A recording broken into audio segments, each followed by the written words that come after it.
Ramya, counting സ്റ്റേഷന് മുന്നിലെത്തി. നമ്മൾ ഇതിനു മുൻപ് കുറേ സംസാരിച്ചിട്ടുണ്ട്. ഒറ്റ ചോദ്യം, ഒറ്റ ഉത്തരം. എത്രയായിരിക്കും ഭൂരിപക്ഷം?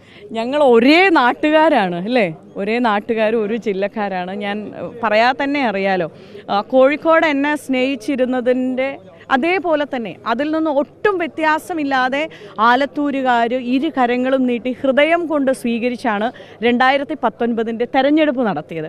അന്ന് നിങ്ങളുടെ ഇപ്പോൾ റിപ്പോർട്ടർ ചാനൽ പോലെയുള്ള മാധ്യമങ്ങളിലൂടെ കേട്ടറിഞ്ഞിട്ടായിരുന്നു അവർ തെരഞ്ഞെടുപ്പ് പ്രവർത്തനത്തിൽ ഭാഗമായിരുന്നത് എങ്കിൽ ഇത്തവണ അവരിൽ ഒരാളായി നിന്നുകൊണ്ട് കഴിഞ്ഞ 5 വർഷക്കാലം അവരുടെ കൂടെ ചേർന്ന് നിന്നുകൊണ്ട് ഒരു ഫുൾ ടൈം MP ആയിട്ടാണ് അവരിൽ നിന്നൊരാളായിട്ട് വീണ്ടും ജനവിധി തേടുന്നത്.